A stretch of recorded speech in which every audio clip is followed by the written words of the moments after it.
দেখো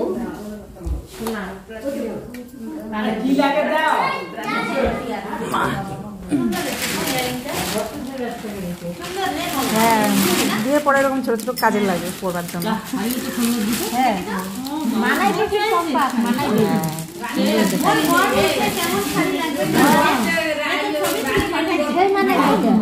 কালারটা খুব সুন্দর হয়েছে, সেই মানাবি শাড়িটা। লাল দেখা যাচ্ছে কিন্তু না, সুন্দর একটা রানী কালার। দাম আছে তো শাড়িটা,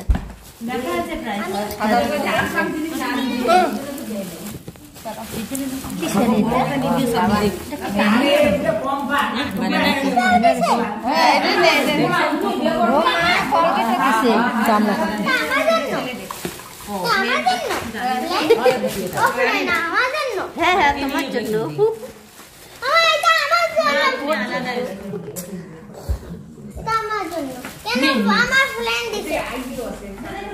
তেল দিছে, তোমার জিজু দিচ্ছে।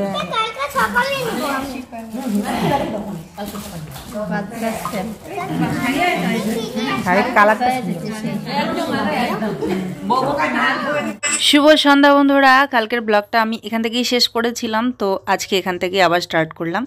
যদিও এখন সন্ধ্যা পেরিয়ে রাতের দিকে যাচ্ছে, সময়টা মোটামুটি এখন 9:30 10টার মধ্যে বেজেছে, কিন্তু তারপরেও শুভ সন্ধ্যা বলতে হবে, যেহেতু ব্লগটা স্টার্ট করলাম, তাই এখনই আর শুভরাত্রি তো বলা যায় না বলো। তো যাই হোক, তোমাদেরকে কালকে বলেছিলাম যেরকমটা, যে আজকে তোমাদের সঙ্গে শেয়ার করবো পম্পা কী কী পেলো গিফটে, মানে সোনা কাপড়েও কী কী পেলো সেটাও তোমাদের দেখাবো। তো সেই জন্য চলে আসলাম তোমাদের সামনে দেখাতে। এই দেখো, এটা হচ্ছে ওর সোনার কানের, তো এটা দিয়ে আশীর্বাদ করেছেন আর কি শ্বশুরবাড়ি থেকে। আর খুব সুন্দর কিন্তু কানেরটা, মানে যে গ্লেজ করছে সেই গ্লেজটা এখানে ধরা পড়ছে না ক্যামেরায়, অরিজিনালে চোখ দিয়ে যখন দেখছি এটা খুব খুব গ্লেজ করছে, খুব সুন্দর জ্বলছে একটা। আর এরকম জ্বললে পরে আমার ভীষণ ভালো লাগে। কানের যে কোনো কানের বলো, নাকের বলো বা চেন বলো, যেগুলো গ্লেজ করে চিকচিক করে জ্বলে, এরকম ডিজাইনের জিনিসই আমার ভালো লাগে। আর এই হলো পম্পার শাখা, এই শাখাগুলো দিয়েছে। তো দেখো পাকা কিন্তু লাল লাল দেখা যাচ্ছে, পাকা কিন্তু আছে, শাখাগুলো ভালো আছে। আর শাড়ির কথা কি বলবো, শাড়িটা তো দারুণ হয়েছে, দারুণ, এত সুন্দর একটা ব্রাইট রানি পিঙ্ক, খুব সুন্দর। এখানে ক্যামেরায় তো লাল লাল দেখা যাচ্ছে, কিন্তু লাল নয় কিন্তু, মানে এরকমই যেগুলো একদম ডিপ ব্রাইট পিঙ্ক ওগুলোকে লাল দেখা যায় কেন জানি না আমার ক্যামেরাতে, কিন্তু আসলে কিন্তু সেটা না, একদম একদম ব্রাইট একটা সুন্দর পিঙ্ক। খুব ভালো লাগছিল আমার শাড়িটা, দারুণ দারুণ লাগছে। রিসেপশনের জন্য এই কালারটাই ঠিক আছে, বিয়েতে একটু লাল না হলে আবার কীরকম যেন লাগে, তো বিয়েতে অবশ্যই লাল নেবে। তো এখানে আরও কোলগেট, ক্রিম, তারপরে হাতের চুড়ি, আয়না, চিরুনি, আলতা, এইসব যা যা দিতে হয় আর কি সাজুগুজু জিনিস, সেগুলো দিয়েছে। তো সবাইকে এই নতুন আরেকটা ব্লগে অনেক অনেক স্বাগত আর অনেক অনেক ভালোবাসা বন্ধুরা। আশা করছি সবাই তোমরা খুব ভালো আছো, সুস্থ আছো, আর আমরাও মোটামুটি ভালোই আছি। আশা করছি আজকে ব্লগটা তোমাদের খুব ভালো লাগবে বন্ধুরা, সাথে থেকো। আর এই দেখো এখানটায় আবার আইশ্যাডো প্যালেটও একটা, যাই হোক সবাই মিলে আর কি জিনিসপত্রগুলো দেখলাম কি কি দিয়েছে, গিফট টিফট উঠেছে, আর বেশিরভাগটা আর কি টাকা উঠেছে, আশীর্বাদে দিয়েছে আর কি যেগুলো। তো সবাই মিলে দেখলাম, দেখে টেকে ঘরে আসলাম। আসার পর মনে পড়লো যে আমার সার্ফ আর বাসন মাজার সাবানটা কিন্তু বাড়ান্ত হয়ে গেছে, আর বাসন তো মানে ধুতেই হবে, আর সার্ফ প্রত্যেক দিনই লাগে। তো এমন একটা জিনিস সকালে উঠেই আমাকে লাগবে, তো সেই জন্য ভাবলাম চলো রাত্রে গিয়ে কিনে নিয়ে আসি, এখনও সময় আছে, সেরকম একটা রাতও হয়নি, যেহেতু পাশেই দোকান, নিচেই চলে গেলাম, গিয়ে যে নিয়ে আসলাম একটা আটা। মাঝে মাঝে সোনু রুটি যেহেতু খায়, রুটিটা পছন্দ করে, তাই এই যে আটা নিয়ে আসলাম। আর এই যে বাসন মাজার সাবান, সার্ফ, আর হচ্ছে একটা সাদা তেল, এগুলো বাড়ন্ত হয়ে গেছিলো, ওগুলো নিয়ে আসলাম। আর সোনু বলছে ও চিপস খাবে, ওর জন্য দুটো চিপসও নিয়ে চলে আসলাম ঘরে। উফ, হাঁপিয়ে গেলাম একবারে, উপরে উঠতে উঠতে জানটা বের হয়ে গেল, এরকম মনে হচ্ছে। উফ, আজকে সারাদিনে অনেকবার ওঠানামা করা হয়েছে। মিক্সির জন্যই তো প্রথমে একবার উঠে মিক্সিটা নিলাম, তারপরে দেখি গিয়ে যে ওই ওনার মানে জেঠিমাদের মিক্সির সঙ্গে মেশিনের সঙ্গে আর কি ম্যাচ হচ্ছে না, তো আবার গিয়ে হচ্ছে মেশিনটাও নিয়ে গেলাম। শুধু জারটা নিয়ে গেছিলাম প্রথমে, তারপরে মেশিনটা শুদ্ধ নিয়ে গেলাম, তারপরে আবার ওঠানামা অনেকবার তো হয়েই গেছে। তারপরে আবার খেয়ে দিয়ে উঠে এসে আবার এই যে টাকা নিয়ে আবার যে গেলাম দোকানে, আবার উঠলাম। সারাদিনে 14 বার আজকে ওঠানামা করতে করতে হালাত শেষ, একদম এনার্জি পাচ্ছি না। আমার মনে হচ্ছে কখন চেঞ্জ করে একটুখানি শোবো। আবার দোকান না গেলেও হচ্ছিল না, সব শেষ হয়ে গেছে। শেষ তো বলা যায় না, আমাদের আসলে বারন্ত কথাটা আমাদের মধ্যে বলে না, তো তাই তোমাদের কাছ থেকে শোনা, তো সেই জন্য আস্তে আস্তে আমরা অভ্যেস করেছি, কিন্তু আমাদের মধ্যে বলে না এটা, এটাই বলে আর কি, যেটা তোমরা বলতে দাও না। তো সবার সব জায়গায় তো একই নয়, তো আমাদের মধ্যে বলে না আর কি এরকম করে, আমাদের এদিকে আমাদের এলাকায়। তো সেই জন্য আর কি আস্তে আস্তে অভ্যেস করা, ওই জন্য মুখ ফসকে কখনো কখনো বের হয়ে যায়। আর দিদিও এরকম করে বলতো জন্য অনেকে হয়তো ওকে ভুল বুঝেছিলে, কিন্তু না গো, এরকম না। আমরা আসলে তোমরা যেটা বলতে দাও না সেটা কিন্তু আমরা মানার চেষ্টা করি, মুখ ফসকে বের হয়ে যায়, এত বছরের একটা অভ্যেস, এটাই আর কি, আর কিছু নয়। তো ওই যে বারন্ত হয়ে গেছিল সার্ফ আর সাবান, তো সেগুলো আনার ছিল, তো তার মধ্যে আবার আটাটাও বারন্ত হয়ে গেছে, তখন গিয়ে মনে পড়লো। আর তেল আছে একটুখানি, কিন্তু লাগবেই 2 দিন পরে, সেজন্য একটা তেলের প্যাকেটও নিয়ে নিই। আর এই যে ও বলছে চিপস খাবে, চিপস যেমন আছে তো নিচে এখান থেকে একটা বল, ভালো করে দেখো, জুম করে দেখাচ্ছি তো, এখানে এটা এখানে এই বলটা নিলাম, তারপর এদিকে দেখো, এইদিকে আনো, তারপর এই যে পিছনে ক্যামেরা দিয়ে করা তো ভালো। তারপর এইটা আছে না, এই ফুটাটা, এই ফুটার মধ্যে এই ছোট একটা বলটা রেখে দেবো, তারপর এটা পিছনে করবো। ব্যাডি হয়ে গেল, আবার ট্রাই করি। এটা এখানে রাখবো, পিছনে করবো, তখন দেবো কি হবে,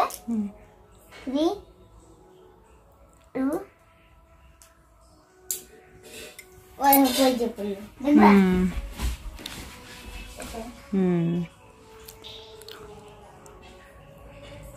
এই খিলোনাগুলোর জন্য এই যে এই চিপসগুলো খাবে। আর আমার আমাকে বাবা নাকে এসে লাগবে, আমার নাকটা ব্যথা। তো চলো জিনিসগুলো এখন গুছিয়ে রাখি। আমি ব্রাশ করছি, দেখবো।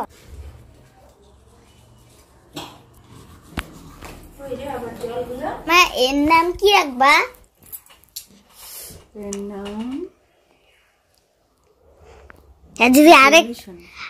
যদি আরেকটা এমন বান্ধব হতো না, তাহলে আমি ওদের নাম রাখতাম। আর যদি এমন 2টা বান্ধব থাকতো, তাহলে ওদের নাম কি রাখতাম বলবো? চিঙ্কি মিঙ্কি। তোমার আগে র‍্যাবিটের নাম? হ্যাঁ, চিঙ্কি মিঙ্কি। পিঙ্কি কোথায় থেকে আসলো? চিঙ্কি মিঙ্কি শুধু অনেকগুলো ছিল যে। হ্যাঁ, তারপরে বাচ্চা যে হয়েছে, তারপর আমরা চিঙ্কি, পিঙ্কি, মিঙ্কি আর ঝিঙ্কি, রিঙ্কি আর রিঙ্কি। আর আমরা বুঝতে পারতাম না কোনটা চিঙ্কি কোনটা মিঙ্কি, তার জন্য পিঠের মধ্যে নাম লিখে দিছি। তাহলে এর নাম কি রাখবো? এর নাম হচ্ছে গলি সোনা। না, চিঙ্কি। না না না, চিঙ্কি কই আছে বলবো? এই যে চিঙ্কি। ওকে। আর ওটা হচ্ছে মিঙ্কি। আগের একটা ছিল র‍্যাবিট, এটা চিঙ্কি, মিঙ্কি। শুভ সকাল বন্ধুরা, আজকে হলো এটা 28 তারিখে ফুটিয়েছিলাম, 28, 29, এটা 29 মাস ছিল না গো, কে জানে, 29 মনে হয়। 1, 2, আজকে কত, 2 তারিখ, 3-4 দিন হলো। 1 সপ্তাহ পর আমার এটাকে খুলে নথ পড়তে বলছিল, নাকের পড়তে বলেছিল। না, আমি একটু লাগানোর চেষ্টা করি। তো দেখো, এই 4 দিনের মধ্যেই আমার নাকের যে গুজিটা ওটা হারিয়ে গেল, মানে কি যেন লাগছে, এখানে লাগছে, ফু করলাম তো ওটা বের হয়ে গেল, মানে তেল দিতাম না, লুজ হয়ে গেছিল। তো এখন কিছু করার নেই, আমাকে এটা খুলতে হবে, নাহলে এটা কখন খুলে পালাবে। এটা খুলে আমি ভাবছি সোনারটা পরে নিই, তাহলে হয়তো ব্যথাটা একটু কমবে। এটা তো অন্য মেটালিক এসে তো ব্যথা হচ্ছে, তো ভাবছি এটা খুলে নাকেরটা পরি, কিন্তু এটা বেশি মোটা নাকি ব্যথা লাগবে নাকি, এটাই হলো কথা। দেখি বাবা, এখন এটা মা পড়বে, কেমন করে পড়বা? এটা খুলে এটা করতে হবে তো এটা তো খুলো। এটা বোধহয় বেশি মোটা। না মোটা নয়, ঠিকই তো।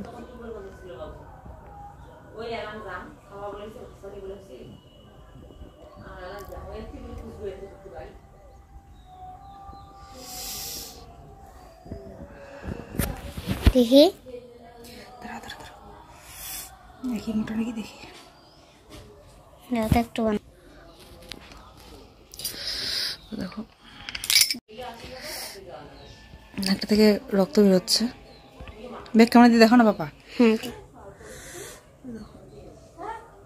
আচ্ছা আর হাঁটো না, লাইট আসতেছে, দেখো।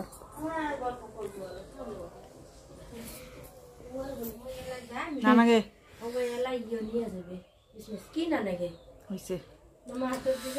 একটু গরম জল করে নিলাম, করে মুছে নিচ্ছি। দেখি না, এটা তো একটু বেশি মোটা লাগছে নাকেরটা। না ঢুকলে অন্য কোনো কাঠি ঢুকিয়ে দিতে হবে। কাঠি? কারণ এটা মেটালিক তো, এটা অন্য এমনি ধাতু, রূপাও না মনে হয়। পার্লার থেকে কি রূপা দেবে? রূপা তো নয় মনে হয়, এই জন্য ওটাতে ইনফেকশন বেশি হওয়ার চান্স থাকে আমার মনে হয়। আমার যে কোনো কানের ফুটোতে বলো, আমি যদি অন্য কেনা কিছু পড়ি তাহলে অনেক বেশি ব্যথা হয়ে যায়। তো ভাবছি আজকে মুছে সোনারি পরে নিই।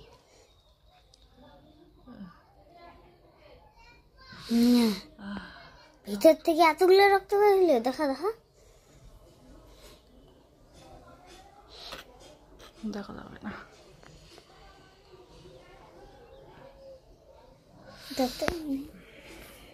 দেখো এদিকে দেখা না, এই দেখো কতগুলো রক্ত। প্রথম দুদিন তো প্রচণ্ড ব্যথা করছিল, মানে টনটন করে ব্যথা করছিল। তবে হ্যাঁ, এরকম না যে একদমই সহ্য করা যাচ্ছে না, সহ্য করা যাচ্ছে, কিন্তু ওইদিকে যখনই ধ্যানটা যাচ্ছে টনটন করে ব্যথাটা অনুভব হচ্ছে। তো এরকম করার পরে যে 3-4 দিন হয়ে গেল, এখন একটুখানি কম হয়েছে। কিন্তু এই যে নাকের যেই সেটা ছিল পিনটা, ওটাকে খোলার পর বেশি করে ব্যথা করছে, যেহেতু নড়াচড়া পেলো আর কি জায়গাটা। আর একটু রক্তও বের হয়েছে, তো রক্তটাকে আমি ভালো করে পরিষ্কার করে নিয়ে সোনার ফুলটা পরার চেষ্টা করব। তো এখানে ন্যাকড়াটাকে কিন্তু আমি গরম জল দিয়ে ধুয়ে নিয়েছি। গরম গরম জল বের হচ্ছিল ট্যাপ দিয়েই, সেই জলটা দিয়ে ধুয়ে নিয়ে মুছে নিচ্ছি। আর এই কটার দিন কিন্তু আমি একবারও জল দিয়ে ভেজাইনি নাকটা। মুখটা যখন ধুয়েছি সাবধানে সাবধানে করে হাত দিয়ে মুছে মুছে ধুয়ে নিয়েছি। জল দিয়ে ভেজানো যাবে না, সেটা বলে দিয়েছিলেন পার্লার থেকেই। জল দিয়ে ভেজাইনি, বারবার হাত দেইনি। যখন শুধু তেল গরম করে লাগিয়েছি তখন মানে হাত দিয়েছি, তাছাড়া হাত দেইনি। আর কোনো কারণে যদি হাত দিতেও হয়, হাতটাকে স্যানিটাইজ করে তারপরেই হাতটা আমি দিয়েছিলাম, ধরো পরিষ্কার করার জন্য বা কোনো কিছু।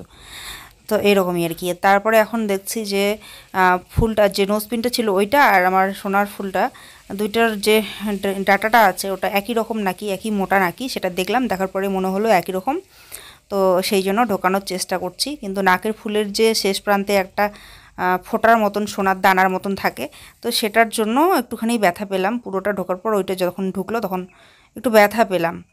তো যাই হোক, অনেক কষ্ট করে ঢোকানোর পর এখন দেখি নাকের আর এক প্রান্ত দিয়ে ডাটাটা বের হচ্ছে না। মানে নাকের উপরের অংশটা যেহেতু একটু মোটা, তো সেই জন্য মানে দেখা যাচ্ছে না আর কি, ডাটাটা ছোট হয়ে গেছে। তো এটা বেকার রেখে তো লাভ নেই নাকে, যেহেতু আমি গুজিটা ঢোকাতে পারবো না। তো সেই জন্য ওটাকে আবার দেখো কষ্ট করে ঢোকাচ্ছি, আবার ওটাকে বের করব। বের করে তারপরে ভাবলাম যে না, চলো তাহলে ওই যে শোলাগুলো হয় না, যেগুলো আমরা পুজোর সময় দেই ঘরের মধ্যে ঠাকুরবাড়িতে, সেই শোলাগুলো থেকে একটুখানি শোলা নিয়ে ভালো করে ওটা পরিষ্কার করে নিয়ে সেটাই গুজে দেব। একটু বড় করে নিয়ে পাতলা করে এরকম মুচড়ে পরে চিকন হয়ে যায়, একটু মুচড়ে নিলে তারপর এটা ঢুকিয়ে দেবো। পার্লার থেকে যদিও আমাকে বলা হয়েছিল যে 1 সপ্তাহ পর যেন আমি এই নোজপিনটা খুলি, কিন্তু আমি আগেই খুলে নিচ্ছি। কারণ আমার শোনা আছে যে এটা দিয়ে ইনফেকশন হয় আর ব্যথাটা থাকে আর কি। তো আমি সত্যিকারের দেখো এই জিনিসটা এখন ভয়েস দিচ্ছি তার কয়েকদিন পর, তো 2-1 দিন পর আর কি। তো এখন আমি ঠিক বুঝতে পারছি যে ওটা খুলেই আমি ভালো করেছি। ওটা যতক্ষণ ছিল ততক্ষণ টনটন করে ব্যথা করছিল, ওটা খুলে ফেলার পর আমি শোলা দেওয়ার পর ব্যথাটা অনেকটাই কমে গেছে। আর সর্ষের তেল গরম করে তো দিচ্ছি, ফোড়ন তেল। তো আমি 1 সপ্তাহের মধ্যেই কী করে নাকটাকে ঠিক করলাম সেটাই তোমাদের সঙ্গে আজকে আমি শেয়ার করব বন্ধুরা। তো দেখো এরকম অবস্থায় ছিল, এটা রক্ত পড়ছিল, পুষ বেরোচ্ছিল আর প্রচণ্ড ব্যথা ছিল। তো সেখানে আমি হচ্ছে সর্ষের তেলের মধ্যে রসুন, পেঁয়াজ কুচি, কালো জিরা আর মিশে দিয়ে, হ্যাঁ এইটুকুই, আর বেশি কিছু দেইনি, এটুকু দিয়ে গরম করে নিয়ে চামচের মধ্যে তেলটাকে গরম করে নিয়ে বারবার করে লাগাতাম, দিনে 2-3 বার করে, বারবার করে আর কি আঙুলটা দিতাম গরম তেলে আর নাকের মধ্যে দিতাম, উপরের দিকে আর ভিতরের দিকে। প্রথম তো ভিতরের দিকে দেওয়াই যায়নি, নাকটার ভিতরে আঙুল ঢোকানোই যায়নি, এতটা ব্যথা ছিল। আর পরবর্তীতে 3-4 দিন পর এই দেখো এখন একটু করে নাকের ভিতরে আঙুলটা কিন্তু দিতে পারি। নাকের ভিতরে কিন্তু এই যে ন্যাকড়াটা দিয়ে আমি পরিষ্কার করলাম। তো এখন এই যে চেষ্টা করলাম নাকের ফুলটা পরার, কিন্তু দেখলাম যখন গুজিটা দিতে পারবো না আমি, হচ্ছে না, এটা নাগাল পাচ্ছে না। তো এখন আমি শোলা ভরবো, কিন্তু দেখো ফুলটা পরতে আমার প্রচণ্ড কষ্ট হচ্ছিল, মুখটা দেখেই বুঝতেই পারছো। তো দেখলেই ফাইনালি ওটা আমার যেহেতু হলো না, এবারে দেবো শোলা। দেখো ফুলটা ঢোকালাম ঠিকই, কিন্তু ওইদিকে বের হচ্ছে না, ওইদিকে মানে বের হচ্ছে না, যেহেতু ওই জায়গা উপরের জায়গাটা মোটা, তো মনে হয় ফুলটা এখানে সেট হবে না, কি আর করা যাবে। চলো কাজ করে এখন শোলা নিয়ে আসলাম, এই যে ঠাকুরকে দেয় ঘাংরা ফুল, এগুলো দেবো, এখন কিছু করার নেই। এটা বের করতে এখন বিশাল কষ্ট হবে, কারণ ওই যে একটা গুটি আছে ওইটা ব্যথা লাগবে। উফ, আমি সাহসই পাচ্ছি না এটা বের করার। এখন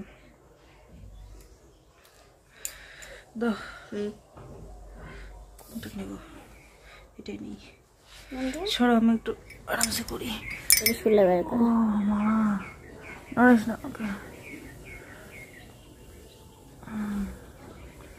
শখ করতে গেলে কত কষ্ট।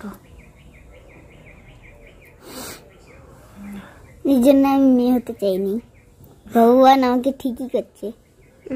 সেদিন থেকে নাকটা ফুটিয়েছে ওই বলছে আমি এই জন্য মেয়ে হইনি, ভালো হয়েছে। হাতে একটু স্যানিটাইজার লাগাই, নিচে আছে, নিচে হয়ে যায়। হ্যাঁ বারবার নাকে হাত দিচ্ছি, ইনফেকশন না হয়ে যায়।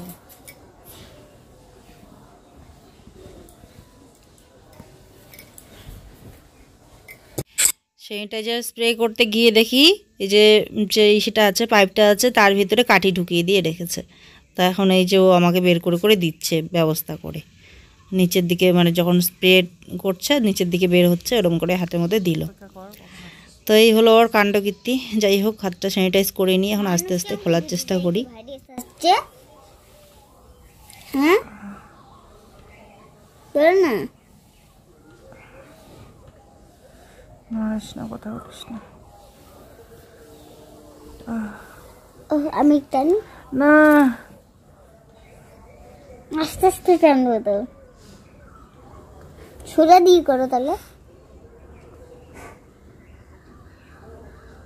যেমন জানো কি একটু একবারে পুরো দাঁত ভাঙলে একটু ব্যথা হয়, তারপরে রাত্রিবেলা ঠিক হয়ে যায়। যদি আস্তে আস্তে করো তাহলে, আমারও তো ব্যথা লাগছিল, আমি তো টানছিলাম, আর হয়ে গেছে, নড়তেছে একটা।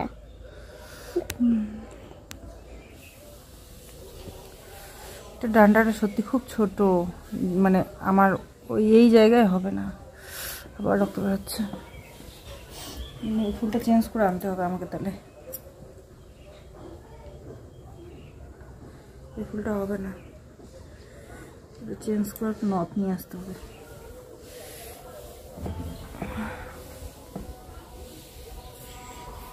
দেখিস মোবাইল টোল পড়ে যাবে সব, আবার রাখতে যাচ্ছে। ওটা কি ফুলে গেছে? না না, লাল হয়ে গেছে নাকটা। কি করবি, লাল হয়ে গেল এখন।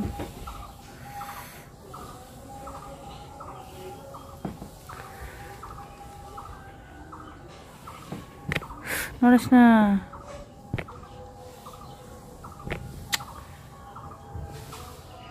দেখি কি ঢুকাইলা কেন?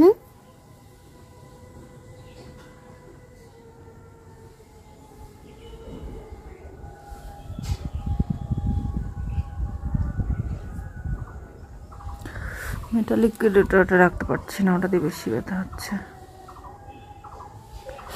তো এখন আস্তে আস্তে করে এটাকে প্রেস করে, এটা আবার নরম যেহেতু অনেক মুশকিল হচ্ছে ঢোকাতে। তো অনেক কষ্ট করে 2 হাত দিয়ে চেপে চেপে আস্তে আস্তে করে এটাকে ঢুকিয়ে দিলাম। আর এক বোন বলেছিল যে তুমি হচ্ছে স্টোনগুলো পড়ো, নোজপিন আর কি, তো তোমাকে খুব ভালো লাগবে। তো আসলে আমারও খুব পছন্দের ছিল, ভেবেছিলাম যে উপরে যখন ফোটাবো তো একটা পরবো নোজপিন পাথরের, কিন্তু নোজপিনের ডাটা তো আমার নাগালই পাচ্ছে না, জানি না এর থেকেও বড় হবে কি না, না হলে তো অগত্যা নথই পড়তে হবে। নথের মধ্যেও একটা নথ আমার ভীষণ পছন্দ, ভাবছি দেখা যাক কি হয়, কি পড়ি সবই তোমরা দেখতে পারবে, জানতে পারবে। তো আমার তরফ থেকে এটাই টিপস থাকলো বন্ধুরা, যে এই যে নোজপিনটা পার্লার থেকে পরিয়ে দেওয়া হয়, এটা 1 সপ্তাহ না রেখে তোমরা এর আগেই খুলে ফেলবে, খুলে হচ্ছে সোনার পড়বে, না হলে এই যে শোলা দেবে, না হলে হচ্ছে অনেকে ডালের কাঠি দেয় বা নিম কাঠি দেয়, জানি না। আমরা তো ওই যেটা হচ্ছে মাটির কাঁচা ঘর ঝাড়ু দেওয়ার জন্য যে একটা নরম ঝাড়ু ব্যবহার করতাম, সেই ঝাড়ুর কাঠি দিতাম, আর না হলে এই যে শোলা দিতাম। প্রথমে শোলা দিতাম, তারপরে ওই কাঠিটা দিতাম। শোলা দেওয়ার পরে একটু মোটা হতো ফুটোটা, জল দিয়ে ভিজে ভিজে, তারপরে ওই কাঠিটা দিতাম। তো এই আর কি, মানে এগুলো সেরকম কিছু ক্ষতি করবে না, কিন্তু এই যে জিনিসটা এটা কিন্তু ক্ষতি করে, ব্যথা করে। আর একদমই বারবার হাত দেবে না, এতে ইনফেকশন হয়ে যাওয়ার চান্স থাকবে। আর হচ্ছে নোংরা হাত তো দিয়ে ধরবেই না, দেওয়ার প্রয়োজন পড়লেও হাত পরিষ্কার করে স্যানিটাইজ করে হাত দেবে। আর হচ্ছে বারবার করে ওই তেল গরম করে লাগাতে হবে। আর ফোড়নের যে তেলটা হয়, আমরা শুকনো লঙ্কা, 5 ফোড়ন, পেঁয়াজ রসুন দিয়ে যে ফোড়নটা দেই তরকারিতে ডালে ডালে, তো সেই ফোড়নের থেকে তেল নিয়ে একটু বারবার যদি লাগিয়ে দিই, রান্না করছি নিলাম লাগিয়ে দিলাম, আবার ধরো হচ্ছে তেল গরম করে এক্সট্রা গরম করেও বাটিতে হোক বা চামচে করে হোক গরম করে লাগিয়ে দিলাম। তো এইভাবে কিন্তু তাড়াতাড়ি শুকিয়ে যাবে। এর আগে আমার যখন উপর কানটা ফুটিয়েছিলাম তখন এত কিছু জানতাম না, তো একটা কান তাড়াতাড়ি সেরে গেছিলো, একটা কান কিন্তু ফুলে গেছিলো। আর হ্যাঁ, ব্যথা লাগানো যাবে না, কয়েকটা দিন তোমাদেরকে একদম সাবধানে সাবধানে করে থাকতে হবে, একটা সপ্তাহ, যেন কোনো রকমভাবে ব্যথা না লাগে, কোনো বাচ্চা টাচ্চা ব্যথা না লাগিয়ে দেয়। আমি তো অনেক সাবধানে করে শুয়েছি যাতে সোনু ব্যথা না দেয়। সোনু ঘুমের মধ্যেই হাত এদিক ওদিক করে ফেলে, তো একটু দূরে দূরে করেই শুয়েছি যাতে কোনো রকম আঘাত না পাই। ওখানে আঘাত পেলে কিন্তু ফুলে যাবে আর ক্ষতি হয়ে যাবে আর কি, অনেক বেশি হয়ে যাবে ব্যাপারটা, ব্যথা পেয়ে যাবে। তো সেই জন্য সাবধানে থাকতে হবে। এই সতর্কতাগুলো যদি একটু অবলম্বন করে চলি আমরা, খুব তাড়াতাড়ি কিন্তু শুকিয়ে যাবে। 1 সপ্তাহের মধ্যে আমার কিন্তু এখন টনটনে হয়ে গেছে। জেঠিমা কুলটি কালাইয়ের ডাল দিয়ে গেলেন, আর আমি হচ্ছে মাছের ঝোল করেছি, সবাইকে দিয়ে দিলাম, দিয়ে খাওয়া দাওয়াটা সেরে নিলাম। খাওয়া দাওয়া সেরে বিছানায় এসে একটু শুয়েছি। শোনো বলছে, মামা দেখো কি সুন্দর একটা বার্ড, দেখাও না দেখাও না। তো এই জন্য তোমাদের সঙ্গে একটু শেয়ার করে দিচ্ছি ওর আবদারে। ঘুঘু পাখি কোথায়? ওই যে, তুই জুম করে বুঝবা। ওই যে দেখতে পেয়েছি, আর একটু জুম করা। সকাল বিকেল প্রচুর পাখি এসে বসে এই জায়গাটাতেই। সামনে একটা পুকুর আছে, পুকুরের ধারে গাছ আছে, সেই গাছগুলোতে এসে সকাল বিকেল প্রচুর পাখি এসে কিচিরমিচির করে, খুবই ভালো লাগে শুনতেই। বিছানার মধ্যে যখন শুয়ে থাকি বা বসে থাকি, বাইরের দিকে তাকালেই সুন্দর একটা পরিবেশ, সবুজ সবুজ, আর সুন্দর দেখো ফুলও ফুটে আছে, আর পাখিদের আনাগোনা, ভীষণ ভালো লাগে, মনটা ভালো হয়ে যায় জানালার ধারে একটু বসলে।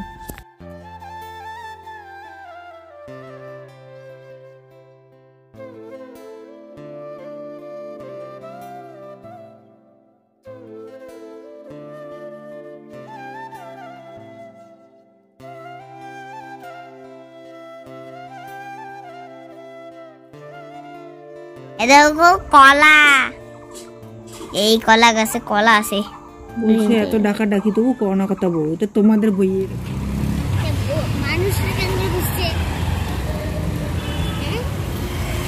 অমন করে।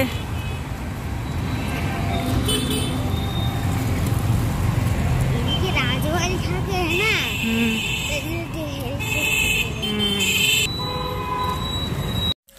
শুভ সন্ধ্যা বন্ধুরা, চলে আসলাম একটু এদিকটায়।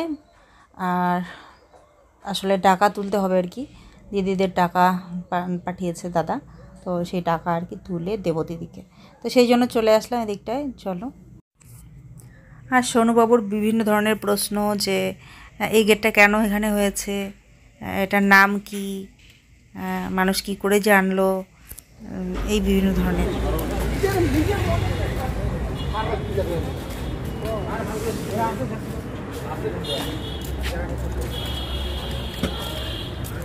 দামটা শুনবো, ঠিক আছে? তারপরে আমি যখন একটু বড় হবে না, তখন অত পয়সা জমাবো। মামা কিন্তু কি হচ্ছে? হ্যাঁ বিয়ে কেন? আসি আসি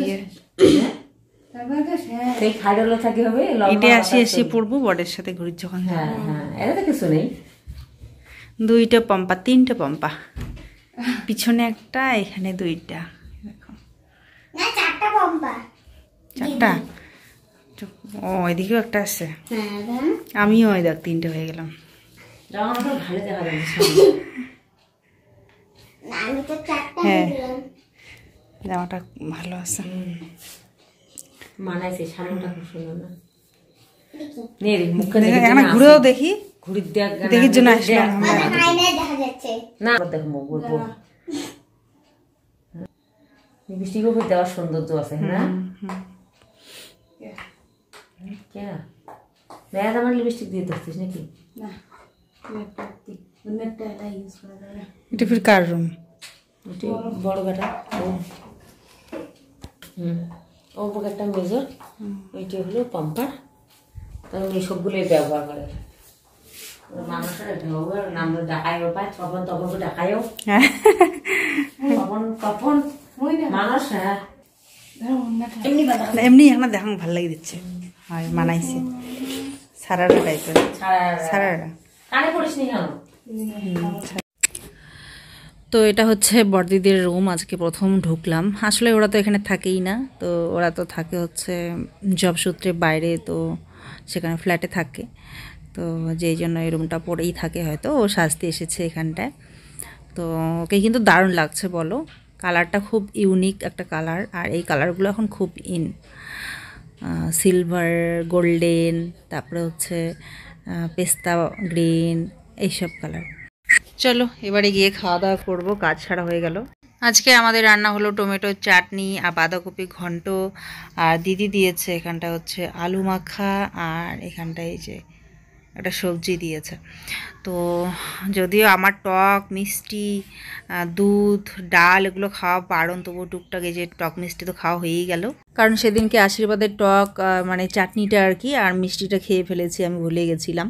তো কোনো ব্যাপার না, সেরকম কোনো ক্ষতি হয়নি। একটু পুজ একটু ফুলে যাবে, একটু রক্ত একটু তো হবেই আর কি। এটা হওয়া নাকি ন্যাচারাল, না হওয়াটাই নাকি অস্বাভাবিক, এটা হয় আর কি, হয়েই থাকে। তবে খুব বেশি সমস্যা হয়নি, ফুলে একদম আলুর মতো ঢোল হয়ে যায়নি, এটাই হচ্ছে রক্ষা। এইভাবেই কিন্তু আমার 1 সপ্তাহের মধ্যে আমি আমার নাকটাকে ঠিক করে নিয়েছি। তোমরা এই সতর্কতাগুলো অবলম্বন করলে তোমরাও কিন্তু পিয়ার্সিং করলে ব্যথা থেকে মুক্ত হবে।